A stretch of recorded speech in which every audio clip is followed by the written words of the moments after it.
Good morning to all of you. Accounting ratio class 12 के लिए चल रहा है। मैं श्री राकेश रोशन आपका हमारे क्लास में बहुत बहुत स्वागत करता हूँ।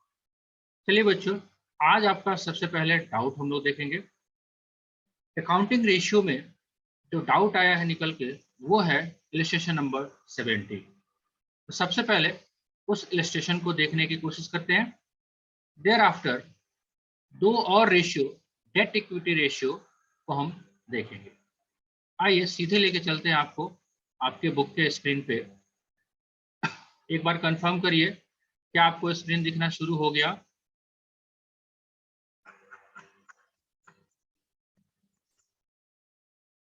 यस, दिखना शुरू हो गया होगा आई थिंक। मान लें, चलो मान लेते हैं। देखिए इलस्ट्रेशन नंबर 17 क्या कहता है क्वेश्चन, एक बार पहले ध्यान से देखेंगे हम लोग। क्वेश्चन कह रहा है a business has a current ratio 3:1। आपके बिजनेस का करंट रेशियो जो है वो क्या है, 3:1 है, राइट। एंड क्विक रेशियो जो है 1.2:1 है, राइट। दोनों दिया हुआ है आपको, करंट रेशियो भी दिया हुआ है और क्विक रेशियो भी दिया हुआ है। If the working capital is 1,80,000, calculate the total current assets and inventory, right. अब इतना अगर बात दिया हुआ है तो सबसे पहले हमारे को क्या मालूमात होनी चाहिए कि हमारे को ये मालूम होना चाहिए कि करंट रेशियो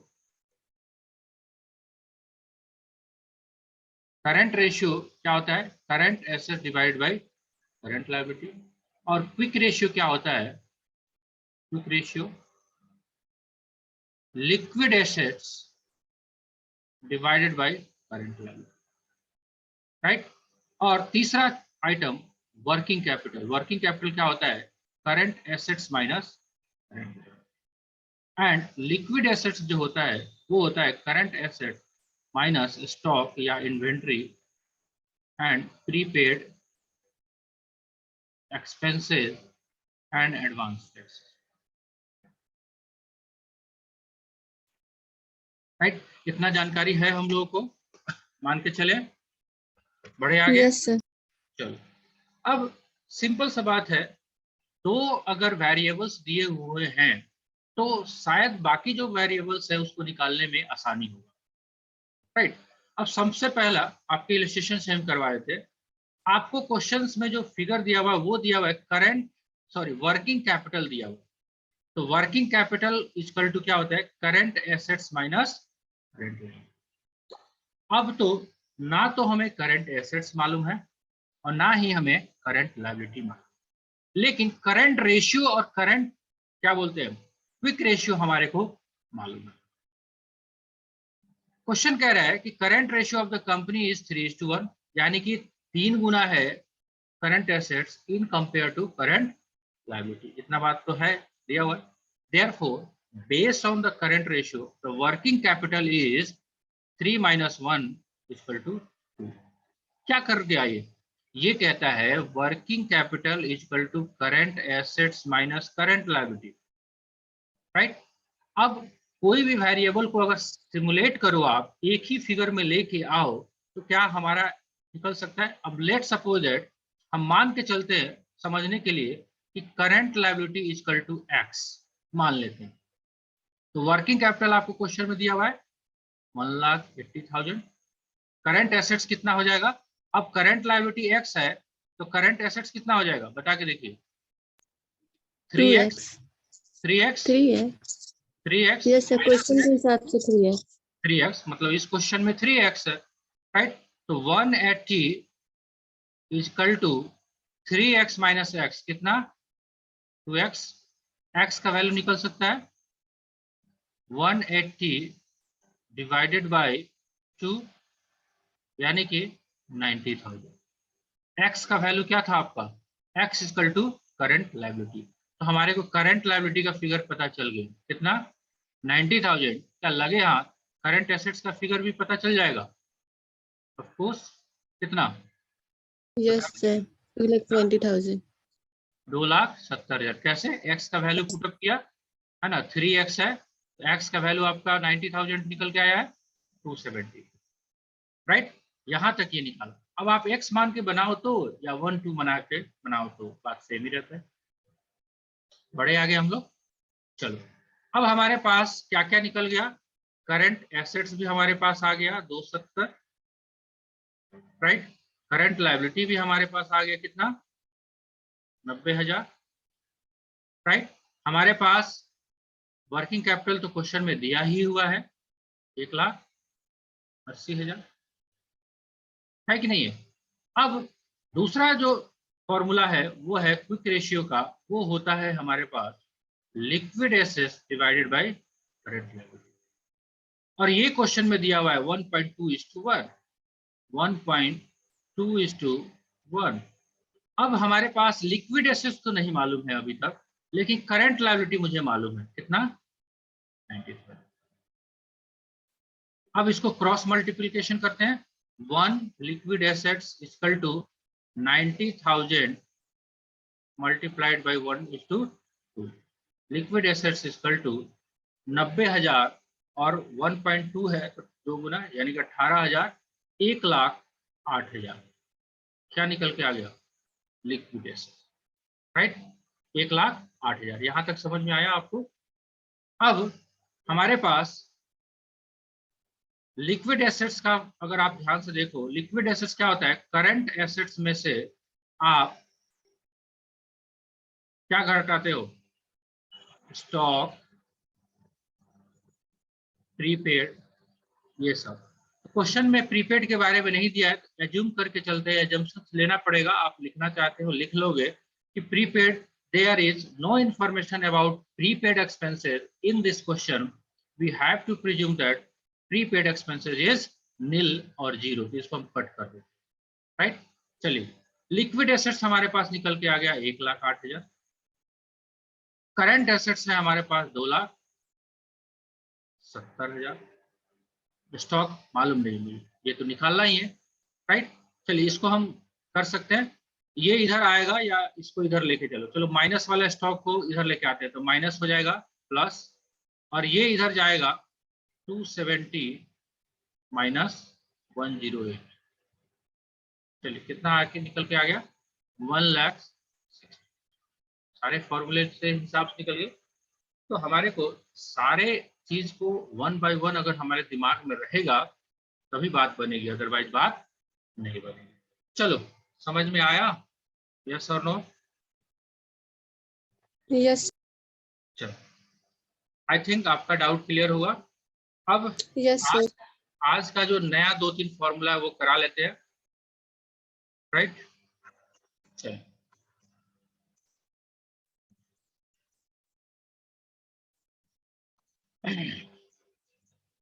ये सॉल्वेंसी रेशियो में ही पार्ट बी बनाया हुआ है, अगर आपको ध्यान से स्क्रीन दिख रहा होगा, पार्ट बी बनाया हुआ है। इसका बैकग्राउंड भी हम लोग लेंगे कि क्या है, इसको समझने का कोशिश करेंगे। फिलहाल सबसे पहले इस फॉर्मूले को एक बार पहले रीड करते हैं, क्या फॉर्मूला को रीड करते हैं, फिर इसको समझने का कोशिश करते हैं। देखो 2 स्ट्रीम हो सकते हैं पढ़ने के, एक तो सिंपल, मेरा भी टाइम बचेगा आपका भी टाइम बचेगा। आज ही बच्चों आज के लेक्चर में डेट इक्विटी रेशियो फॉर्मूला पढ़ेंगे, ये फॉर्मूला है डेट डिवाइड बाय इक्विटी, ऐसे भी आप करके बना सकते हैं।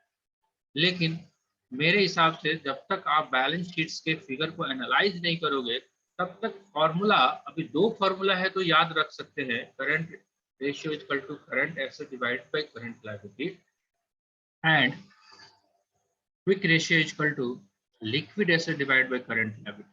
लेकिन जैसे जैसे आपका फॉर्मूला बढ़ते जाएगा, हो सकता है एग्जाम में आप बैठो तो फॉर्मूला को उल्टा पुल्टा कर दो, आप ऊपर नीचे करने के चांसेस हैं, पूरे चांसेस है, पूरे chances.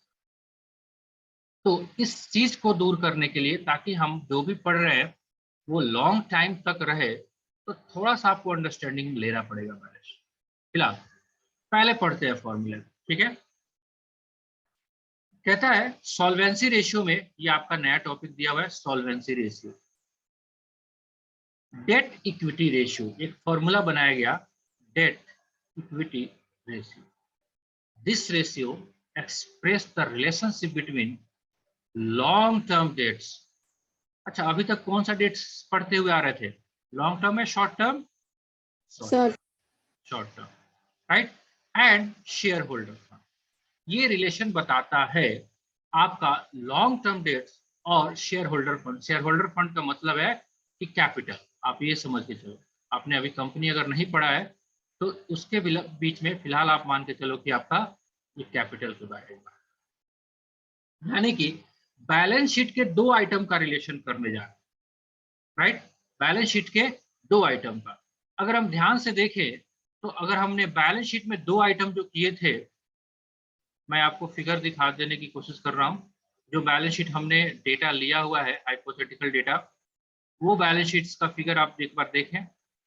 Practical trading and PL account, चलिए ये देखिए किसकी बात करने जा रहे हैं हम लोग। अभी तक आपको नया वीडियो दिखा आपको स्क्रीन, जिसमें लिखा हुआ है एबीसी एंटरप्राइजेस, यही से हम एनालाइज करवा देते हैं आपको, Yes, yes. राइट। अभी तक हम किसके बारे में बात कर रहे थे? अभी तक हम बात कर रहे थे current assets divided by current liability. तो ये हमारा पोर्शन था बैलेंस शीट का, एक बॉक्स ये, एक बॉक्स ये। अगर हम इसको पूरे के पूरे को हम करंट एसेट्स बोल रहे थे और ये बोल रहे थे हम इसको करंट लायबिलिटी, ये वाला पोर्शन एनालाइज कर रहे थे अभी तक। अब क्वेश्चंस जो आपको आगे मिलेगा वो किसकी बात करने जा रहे हैं? अब इसको नहीं करने जा रहे, अब हम करने जा रहे हैं कि मेरा लॉन्ग टर्म डेट्स जो भी हो, तो हम मान के चलते हैं सिक्योर्ड लोन मेरा लॉन्ग टर्म है, ये वाला, ये है मेरा डेट्स, ये वाला फिगर है आपका लॉन्ग टर्म डेट्स, और ये जो कैपिटल है ये, राइट। मतलब डेट्स ये है आपका डेट्स, तो ये रहेगा डेट्स, और ये है आपका इक्विटी। इसको एनालाइज करने की कोशिश करें, क्या पर्पस है वो देखेंगे। फिलहाल बैलेंस शीट के कौन से आइटम को हम खींच के लेके आने वाले हैं वो आइडिया लग गया आपको। अभी तक आप इस पे थे, रेड वाले सर्कल पे, अब ये ब्लू वाला सर्कल को एनालाइज करेंगे। यानी कि आपको क्वेश्चन ये एनालाइज करवाने की कोशिश करेगा कि आपका लॉन्ग टर्म डेट्स जो है उसका रेशियो या उसका रिलेशन आप शेयर होल्डर फंड यानी कि मालिक के पैसे से कितना है। बिकॉज कैपिटल भी आपका लॉन्ग टर्म लायबिलिटी है और ये सिक्योर्ड लोन भी लॉन्ग टर्म लायबिलिटी है। दोनों में फर्क बस इतना है कि ये आउटसाइडर का है, आउटसाइडर, किसी से हमने उधार लिया हुआ है, लोन लिया हुआ है, बैंक हो सकता है, फाइनेंशियल इंस्टीट्यूशन हो सकते हैं, इन सारे लोगों से हम लोगों ने उधार लिया, राइट। लेकिन ये भी उधारी है, लेकिन ये इंटरनल है। इंटरनल का मतलब मालिक है, अपने आप से प्रोप्राइटर ने पैसे लगाए हैं या मालिकों ने पैसे लगाए। तो बैलेंस शीट्स के वो फिगर को आप ढूंढ पा रहे हो जो हम आपको दिखाने की कोशिश कर रहे हैं। तो हमारा long term debts equity ratio यही आपको डिनोट करता है। इसका क्या है परिणाम, कितना होना चाहिए, वो सारा हम देखते हैं। चलिए, आई थिंक आपको एक आइडिया लग गया। फिर से दोबारा, debt equity, this ratio express the relationship between long-term debts and shareholder fund. Long-term debts, it indicates proportion of the fund which is acquired by long-term borrowing in comparison to shareholder fund. This ratio is calculated or to ascertain soundness of long-term financial position of the firm. Date equity ratio formula आपको ध्यान में रखना है। फिलहाल कुछ time के लिए तो आपको याद भी रखना है, धीरे धीरे आपको समझ में आ जाएगा, हाथ लिखते लिखते याद हो जाएगा। क्या लिख रहा है ये? Date divided by equity. इसको हम अगले नाम से जान सकते हैं या दूसरे नाम से जान सकते हैं, वो है long term debts divided by share holder fund और नेटवर्थ। नेटवर्थ आगे आएगा, जैसे क्वेश्चन आएगा हम आपको बताएंगे। ये दोनों सेम चीजें हैं, लेकिन इसका क्या मतलब है आगे चल के हम, क्लियर है जी, राइट। अब थोड़ा सा इसके ऊपर पहले एग्जांपल लेते हैं, तब जाके इसके सिग्निफिकेंस को हम लोग देखते हैं। एग्जांपल जो आपके क्वेश्चंस का है, क्या होना चाहिए नहीं होना चाहिए वो देखते हैं। इलस्ट्रेशन नंबर 26 है आपका, इसके ऊपर चलिए जी। Calculate debt equity ratio from the following particular. आप इन पार्टिकुलर से डेट इक्विटी रेशियो को आप कैलकुलेट करो। चलिए, तो सबसे पहले हमको अब जो भी इंफॉर्मेशन रहेगा उसमें से हमको ये फाइंड आउट करना है कि हमारा लॉन्ग टर्म डेट्स कौन कौन सा है और हमारा शेयर होल्डर फंड कौन कौन सा है। शेयर कैपिटल क्या लगता है आपको, ये क्या होना चाहिए? शेयर होल्डर फंड, SHF हम लिख रहे हैं शॉर्ट में। रिजर्व एंड सरप्लस, ये भी आपका share holder fund. Long term borrowing, ये है debts. Long term provision, debts. Current liability, क्या इसको लेना है? बिल्कुल नहीं, अब इसका पार्ट पार्सल नहीं है। करंट रेशियो निकाल रहे थे तब तो था, अब नहीं। नॉन करंट एसेट्स, इसका भी कोई जरूरत नहीं है। करंट एसेट, इसका भी कोई जरूरत नहीं। तो हमारे को क्या करना है, डेट्स में इन दोनों फिगर को ऐड करना है, यानी कि 1,20,000 और 50,000 कितना होगा? 120 प्लस 50, ये हो गया डेट्स, राइट। और शेयर होल्डर फंड में 250 और 110, 250 और 110, ठीक है। चलिए, बात बनता है, देखते हैं। 1,20,000 और 50,000, 1,70,000, 1,70,000 divided by share holder fund 2 lakh और 1 लाख, 3 लाख, 3,60,000, राइट। 3,60,000 ये निकल के आया, राइट। 3,60,000। अब इसको डिवाइड कर लीजिए, जितना आता है। पहले 4 जीरो से 4 जीरो, 1 2 3 4, 1 2 3 4 कट गया। 17 डिवाइड बाई 36, थोड़ा सा कैलकुलेशन करना पड़ेगा। 17 डिवाइड बाई 36, चलिए कैलकुलेशन पार्ट पे हम नहीं जाते, हम आंसर से ही ले लेते हैं। 170 डिवाइड बाई 360, 0.7:1। अब इसका क्या रेलेवेंस निकल के आता है वो देखना पड़ेगा। क्या ये अच्छा है, बुरा है, कैसे? अगर अब इसका ऑपरेशन थोड़ा सा करोगे, अगर आप देख लो, फिर से आते हैं हम कॉन्सेप्ट पे। और कॉन्सेप्ट पे आपको दिखाने की कोशिश कर रहे हैं कि जैसे करंट रेशियो का आइडियल रेशियो क्या था, याद है आपको? 2:1। क्विक रेशियो का आइडियल रेशियो का मतलब जो सही रेशियो है, जो बाजार में एक्सेप्टेड है, या इतना कम से कम हो तो लोग अच्छा मानते हैं, राइट।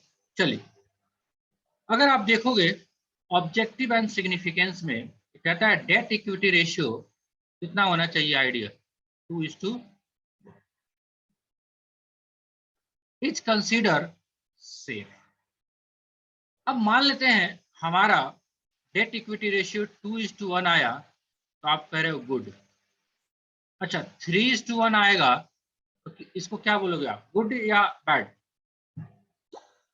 गुड या बैड? ज्यादा आया 3:1, सोच के बताइए। Good. गुड। चलो दूसरा, एक बार थोड़ा सा पीछे चलते हैं। करंट रेशियो मेरा 2:1 है, ये गुड है। अच्छा, 3:1 है, क्या ये गुड है? अफकोर्स था। 0.5:1 है, ये क्या था? खराब है, बैड है। Bad. मतलब करंट रेशियो के केस में हमने ये माना कि जितना हाई होगा उतना ही गुड साइन। क्या डेट इक्विटी रेशियो के केस में जितना हाई होगा वो गुड साइन कहा जाएगा या बैड साइन कहा जाएगा? अब इसको तो जानना पड़ेगा।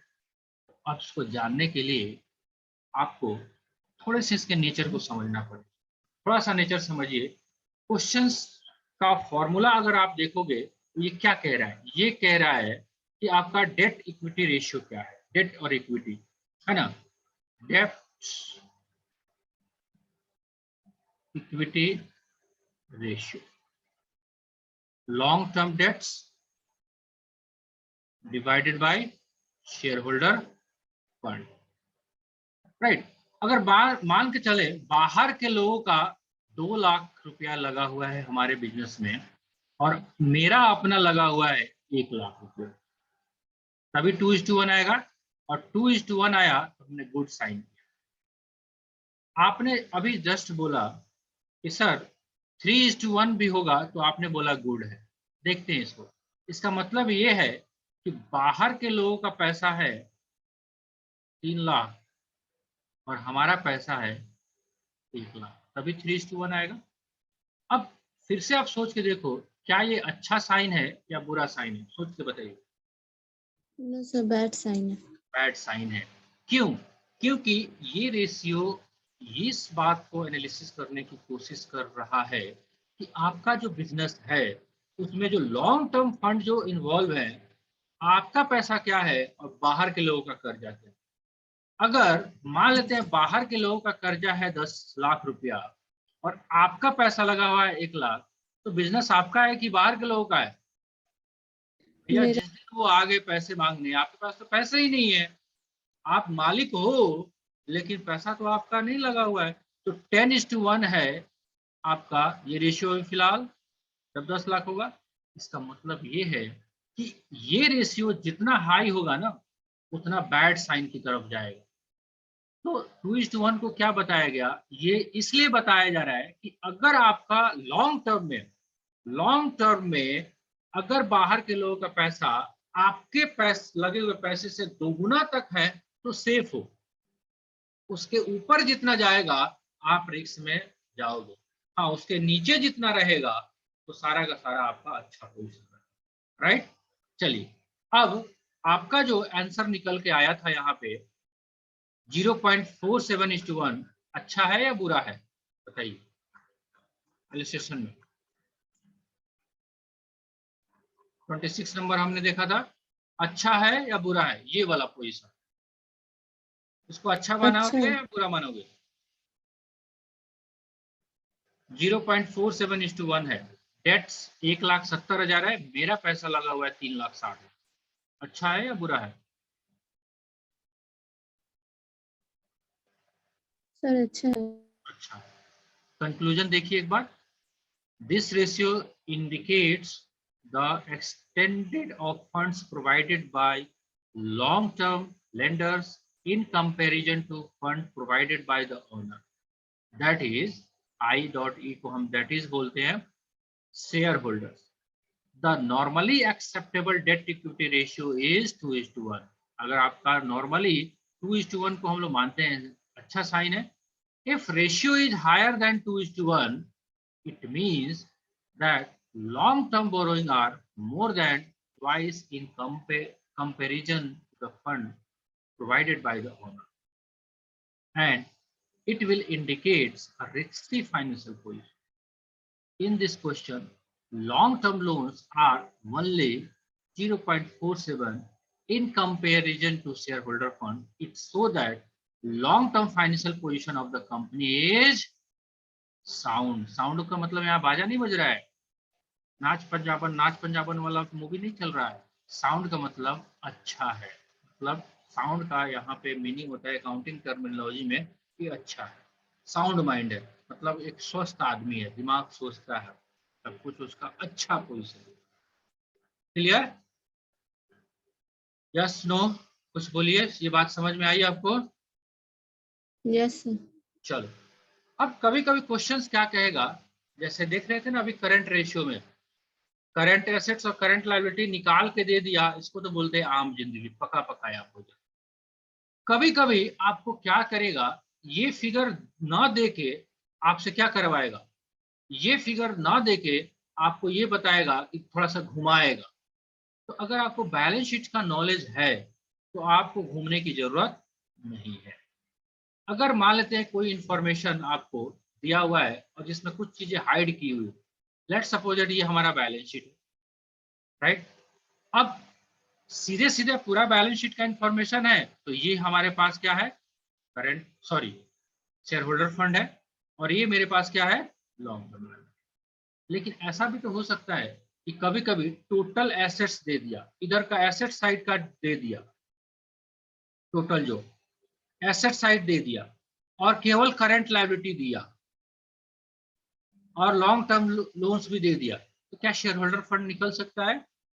फॉर्मूला से आप इधर का समेशन करेंगे, इसमें से ये लेस करेंगे, ये लेस करेंगे तो शेयर होल्डर फंड आ जाएगा। बिकॉज कभी कभी इंफॉर्मेशन सीधे सीधे नहीं दिया रहेगा, तो अगर इसी सीधे सीधे नहीं दिए रहने के कारण हमारे को एक अप्रोच लेना पड़ता है जिसका नाम है एसेट साइड अप्रोच, जो आपको इस क्वेश्चन में भी दिया हुआ है। देखिए, शेयर होल्डर फंड का कैलकुलेशन आपसे करवाया, calculation of share holder fund कौन सा, equity and liability side approach, यानी कि हमारा लायबिलिटी साइड में इंफॉर्मेशन था, उससे हमने इसको गैदर कर लिया। लेकिन कभी कभी आपको इक्विटी और शेयर लायबिलिटी साइड का इंफॉर्मेशन नहीं रहेगा, उस केस में आपको क्या करना है, एसेट साइड अप्रोच करना है। क्या करोगे, शेयर होल्डर फंड निकालने के लिए non current assets plus working capital minus non current liability. अब इसको बड़ा अजीब सा लिखा हुआ है, अगर आप उसको थोड़ा सा और करो, नॉन करंट एसेट्स क्या होता है, फिक्स एसेट्स। वर्किंग कैपिटल क्या होता है, current assets minus current liability. और नॉन करंट लायबिलिटी क्या होता है, नॉन करंट लायबिलिटी, ये लायबिलिटी साइड का। तो हम भी तो वही कह रहे हैं, तो fix assets plus current assets, क्या ये टोटल बैलेंस शीट का एसेट साइड हो गया, हुआ कि नहीं हुआ, हुआ। करंट लायबिलिटी लायबिलिटी साइड में और नॉन करंट लायबिलिटी, यानी कि आप बैलेंस शीट्स का ये जो पोर्शन उठाओगे, ये पूरा का पूरा इधर का ऐड करिए, इसमें से ये यहाँ से यहाँ तक का आपका इंफॉर्मेशन दिएगा, लेस करिए, शेयर होल्डर फंड आ जाएगा। सीधा सीधा बात है। अगर मेरे बैलेंस शीट का टोटल साइड 1 लाख है इधर में, और इधर करंट लायबिलिटी 50,000 दिया हुआ है और लॉन्ग टर्म लायबिलिटी 20,000 दिया हुआ है, तो ऑब्वियसली बात है इधर का भी समेशन कितना होगा, इधर का भी समेशन। स्क्रीन आपका स्टॉप तो नहीं हुआ, नहीं हुआ। चलिए, इधर का भी समेशन 50 प्लस 20 70, तो बैलेंसिंग फिगर 30। ठीक है, आई बात समझ में। Yes sir. तो इसके ऊपर आपको क्वेश्चन सब करने हैं, आप करेंगे, राइट। अभी थोड़ा सा हम कोशिश कर रहे हैं कि जूम ऐप पे भी आने का। टीचमेंट पे काफ़ी डेटा का इशू रह रहा है, वहाँ पे वीडियो भी ब्लर हो रहा है, स्क्रीन शेयरिंग में भी थोड़ा सा हम प्रॉब्लम हो रहा है, शायद आपने किया होगा नोटिस। तो इस पे एक ड्रॉबैक ये है जूम का, ये 40 मिनट्स का रिस्ट्रिक्शन पे चलता है। तो जैसे ही 40 मिनट होगा आपका स्टॉप हो जाएगा। टीचमेंट पे क्या था कि हम लोग नॉन स्टॉप घंटा 1.5 घंटा जितना हमारे पास रिक्वायरमेंट था, तो उतना हम लोग कर पा रहे थे। लेकिन अगर यहाँ भी जरूरत पड़ता है कि 40 मिनट से बियॉन्ड करना है, तो फिर से एक बार सेशन एंड होगा, फिर से रीज्वाइन करेंगे, क्या लगता है, कोई दिक्कत तो नहीं होगी। ठीक है, और कोई सेवा? No sir. नहीं। चलिए ठीक है, आपसे एक रिक्वेस्ट है, आप लोग एडमिशन भी जरूर करा लेंगे, ताकि हमें पता चल जाए कि कौन कौन से बच्चे सीरियसली क्लास ज्वाइन करना के लिए इच्छुक है। अदरवाइज जब तक एडमिशन नहीं रहेगा, कुछ बच्चे आएंगे जाएंगे, लगा रह रहा है। तो ऐसे कंटिन्यूअस स्टडी करना बहुत जरूरी है, ऐसे छोड़ छोड़ के करने से कॉन्सेप्ट नहीं आएगा। बिना खाए हुए खाना पेट नहीं भरेगा। अगर आपको ये लग रहा है कि बिना खाए हुए अगर पेट भर जाए, तो कोई भी खाना नहीं खाता, कोई भी मेहनत नहीं करता, राइट। ठीक है, चलिए, तो आज की क्लास को एंड करते हैं, है ना। मिलेंगे हम लोग कल के लेक्चर में। आप डेट इक्विटी रेशियो पे 4-5 इलस्ट्रेशन है, आप होमवर्क में जरूर इस पे लगाएंगे, जो डाउट होगा उसको शेयर करेंगे, राइट। टीचमेंट ऐप को भी हम लोग रखेंगे। टीचमेंट ऐप में हम लोग क्या करेंगे, उसमें टेस्ट वगैरह है, उसको हम लोग टेस्ट, वहाँ से हमने एक छोड़ा भी हुआ था टेस्ट, लेकिन लोगों ने किया नहीं। आई थिंक उसको करना चाहिए था, दोबारा से हम कोशिश करेंगे, कुछ और पहले कॉन्सेप्ट कर लेते हैं, राइट। तो कम से कम एक दिन में 10 इलस्ट्रेशन और 10 क्वेश्चन का टारगेट रखिए, बिकॉज छोटे छोटे इलस्ट्रेशन है, ताकि थोड़ा सा आपका मोड फास्ट हो। अदरवाइज रेशियो एनालिसिस करने में ही 15-20 दिन लग जाएंगे, तो बात नहीं बनेगा, राइट। चलो ठीक है, good day to all of you, enjoy yourself. आशा है आप लोग स्वस्थ रहेंगे, मस्त रहेंगे, खूब पढ़ेंगे मन लगा के। जो भी डाउट होगा एकदम बेझिझक हमसे पूछेंगे, जितना संभव हो सकता है हम लोग उसको डाउट को दूर करने की कोशिश करेंगे। चलो मिलते हैं कल के लेक्चर में। Good by two all of you.